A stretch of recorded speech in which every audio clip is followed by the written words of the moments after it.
ஆத்ம நமஸ்காரம். ஒரு நாளைக்கு முன்னாடி நம்ம ஒரு மிகப்பெரிய காரியத்தை சக்ஸஸாக செஞ்சு முடிச்சிட்டோம்னு நம்மளுக்கு அந்த சந்தோஷத்தை நம்மளோட பகிர்ந்துக்கிட்டாங்க நம்ம சித்த புருஷர்கள். அது என்னான்னு கேட்டிங்கன்னா, இங்கே பக்கத்தில் ஒரு சபை இருக்குது. அந்த சபைக்கு போயிருந்தேன்.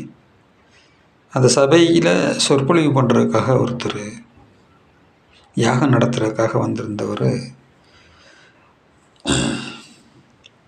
அன்றைக்கு யாகம் நடத்துறதுக்கான வாய்ப்பு இல்லை. அப்புறம் சொற்பொழிவு மட்டும் பண்ணார். அதுக்கப்புறமா எல்லாம் முடிஞ்சதுக்கப்புறம் என்கிட்ட கொஞ்சம் நேரம் பேசிகிட்டு இருந்தார். பேசிகிட்டு இருக்கும்போது, ஐயா, இங்கே எனக்கு ஒரு ரூம் வேணும், ஒரு யாகம் நடத்துறதுக்காக ஏற்பாடு பண்ணி தர முடியுமான்னு கேட்டார். உங்களுக்கு 10,000 ரூபா பணம் கொடுத்துட்றேன், ரூமுக்கு 10,000 ரூபா பணம் கொடுத்துட்றேன், இன்னும் எவ்வளோ வேணுனாலும் சேர்த்து தர்றேன், எனக்கு அரேஞ்ச்மெண்ட் பண்ண முடியுமான்னு கேட்டார். பண்ண முடியுங்க, பண்ணிடுவோங்கயா அப்படின்னு நான் சொல்லியிருந்தேன். ஆலோசனை பண்ணணுங்கய்யா, கொஞ்சம் நானும் கொஞ்சம் உத்தரவு கேட்கணுங்கய்யா, கன்ஃபார்மாக நான் உங்களுக்கு என்னன்றதை நாளை மறுநாள் சொல்லிடுறேன் அப்படின்னு சொல்லியிருந்தேன். என்கிட்ட ஃபோன் நம்பர்லாம் வாங்கிட்டு அவர் போயிட்டார். என்ன தகவல் சொன்னார்னா, நான் கேரளாவில் இந்த யாகத்தை ஒவ்வொரு ஆண்டும் செய்வேன், வெளிநாட்டிலேருந்து வெள்ளைக்காரவங்களை வரவழைச்சு அந்த யாகத்தை அவர் பண்ணிகிட்ருக்கிறாராம். இந்த தடவை என்னால் அங்கே பண்ண முடியலை, அங்கே மழை பெய்கிறதுனால அது எனக்கு அங்கே சாத்தியம் இல்லை, அதனால் கொல்லிமலையில் பண்ணிடலான்னு ஏற்பாடு பண்ணலான்னு தான் உங்கள்கிட்ட நான் கேட்குறேன் அப்படின்னாப்புல.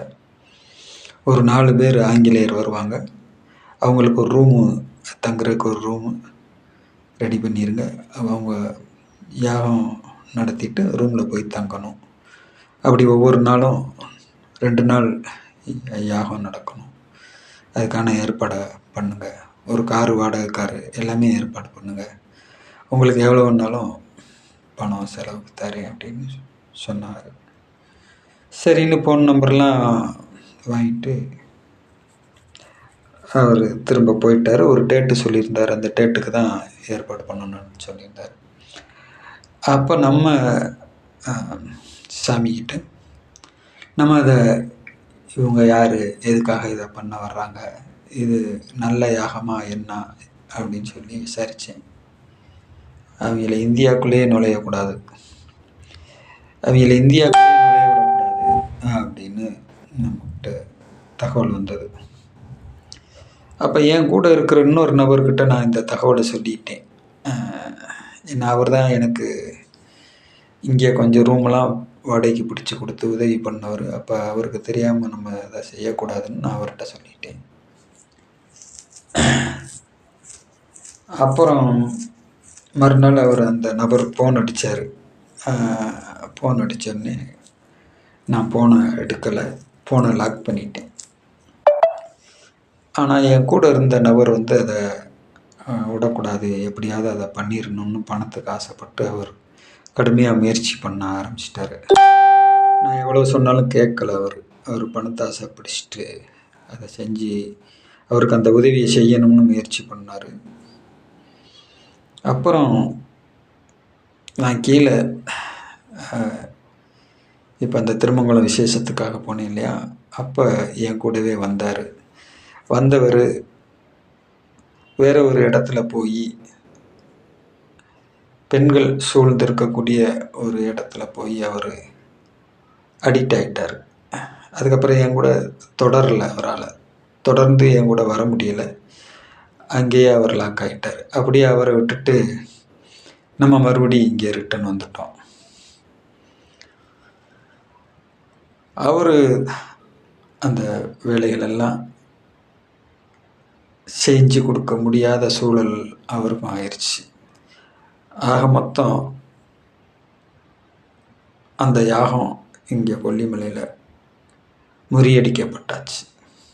மொத்தத்தில் எப்படி பார்த்தாலும் இந்த நபர் இங்கே மேலே இருந்தால் மேப்படியானுக்கு உதவி செஞ்சிருவான் அப்படின்றதுக்காக அவனை கீழே இழுத்துட்டு போய் வேறு ஒரு இடத்துல கோர்த்து விட்டுட்டு வந்த மாதிரி ஒரு சூழல் தான் நடந்தேறி இருக்கின்றது. நமக்கான தெளிவு இதுதான் உலக சேமம். இந்த உலக சேமத்தை தான் நம்ம நிகழ்த்திட்டு இருக்கோம்.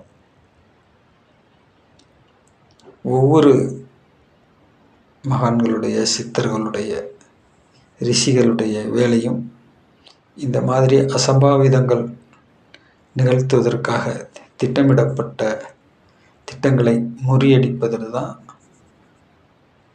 ஏன்னா வெளியில் பார்க்குறவங்களுக்கு என்ன தெரியும்? ஏதோ போகிறாரு, வர்றாரு, டீ கடையில் உட்கார்றாரு, அங்கே உட்கார்றாரு, இங்கே உட்கார்றாரு, இங்கே எந்திரிக்கிறாரு, இவ்வளவுதான் தெரியும். ஆனால் அதுக்கு பின்னாடி எவ்வளோ பெரிய நிகழ்வு நிகழ்ந்துக்கிட்டு இருக்குன்றது புரியாது. அதுதான் நாட்டை காக்கும் சோம்பேறிகள்னு ஒரு டைட்டில் கொடுப்பார் ஜக்கி வாசுதேவ. அந்த டைட்டில் கொடுப்பார், நாட்டை காக்கும் சோம்பேறிகள் அப்படின்ட்டு.